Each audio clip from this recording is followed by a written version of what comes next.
Okay, so welcome to episode 3 of the Snyder Cut review. I am so confused. 4 and 5. 4 and 5 is basically where we get into what we basically saw a lot more of what we saw in the theatrical thing, where them getting together,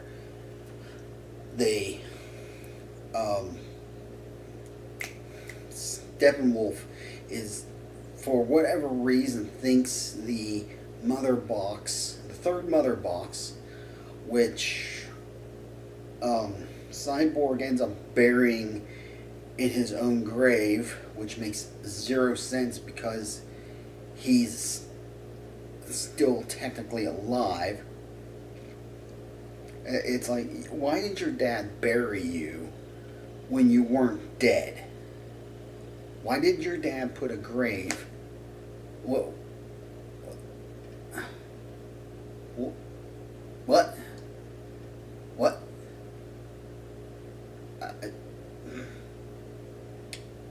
This is, oh God.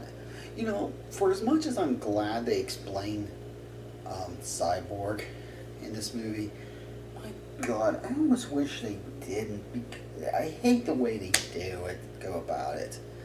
Because I still say that the animated version did it so much better. It really did. But this is Snyder Cut. So, and it turns out that somehow a car wreck completely destroyed Cyborg. I can't remember what his name was. So half his body, he lost like everything below the waist. Literally everything below the waist. It's like, what the fuck hit them? What the fuck hit him, the car, that it ended up completely forcing you to tear this kid apart? Between that and the last episodes of, I programmed you to have all these powers to teach you a lesson. Fuck off, Dad. 20-some-year-old. Your kid's 20-some years old. I can't get over that. I hate his dad in this thing. I really do. It's seriously like, you completely ignore the kid, or you focus your entire life on your job, saying you're doing it for your family and all this, so you're missing out on everything that he's done, and then you're going to decide, well, I'm going to give him this new body, which he ends up using the cube, like he does in the animated movie, but he uses and then programs him to have all this stuff, but don't use it.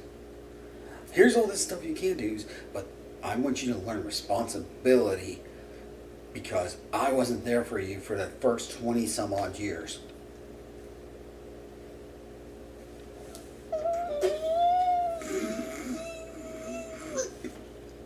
Like I said, it goes into the battle in the sewers with Steppenwolf and the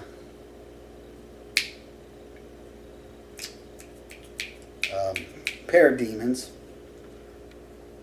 which it pretty much goes the same way, except that Steppenwolf looks way more awesome than he does in the Whedon thing. And it goes the same way. He eventually nopes out of there when he floods the sewer, hoping to kill everyone. They play necromancy with Superman. It goes the same way, except that Cyborg has this vision of how Darkseid's going to come and tear shit up. Okay? kind of something like he's given a vision of the best way to put it, Apocalypse War, Justice League Dark Apocalypse War. I keep going back to the cartoon, the animated universe, because I'm sorry, a lot of it is just done better. Anyway, so Superman's reborn. There's the fight scene with him in the Justice League. He remembers Lois, which, I'm sorry, I really wish they picked a better person to play Lois than this lady, because every time she's on there, if it wasn't for the fact, in fact, you know what, they are, and the worst part is, in this movie, both characters are seen so few times, with Ma Kent and Lois, that I forgot which one, because Ma Kent is blonde, Lois is a redhead in this film, and it's the only way I can tell the two apart, because yeah, Lois just looks that old. The actress looks that flippin' old. She looks like she could have played Ma Kent, especially in this film. So yeah, not much goes on. It's pretty much the same. I love. I hope that this wasn't where they were going with it. I thought his armor was literally like armor and not just his skin, because when Steppenwolf bows down and begins taking his armor off, and you find out that the two like wings on his head actually are his part of his head. I'm like, I'm seriously like, oh my god. I thought the whole time that was just a helmet. No, his skin's literally like this, one of those things that can create its own armor, which is cool. But when you got Hammerhead, a little like Hammerhead on your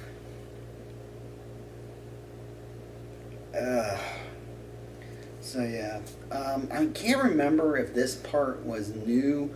I want to say that what happened was the mother box was left wherever they woke Superman up, and then the Parademons picked it up from there.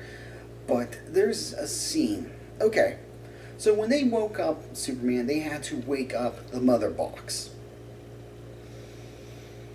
They had to activate.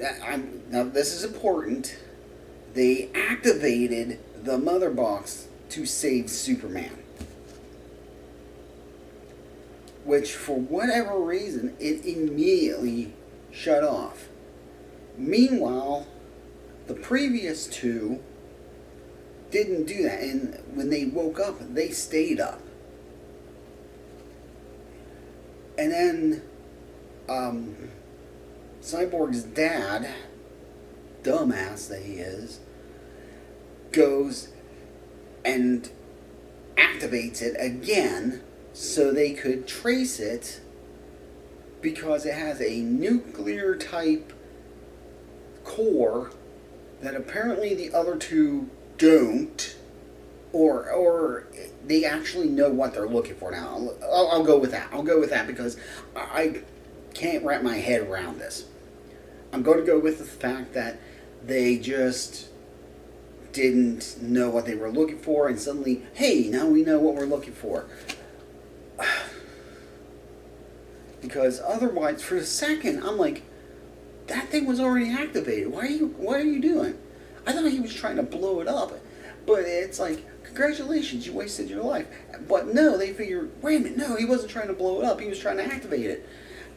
To which I say, wasn't it already activated? I could have sworn the thing was activated. What did it do? Did it? Like I said, the other two stayed activated. This one apparently is a lazy son of a bitch of a cube. It's like, no wonder No wonder the humans bearing it was like, oh, the smartest thing because, well, apparent, of course, they also show that it went, of course, you know, went to Nazi Germany, and then eventually Cyborg's dad got his hands on it somehow. But yeah, and that's basically where it ends up. Everybody is getting together, and now they figure out where it goes, and then it goes to episode 6. But yeah, there's not, like, 4 and 5. 4 and 5 is just the theatrical cut of Justice League. It's nothing new other than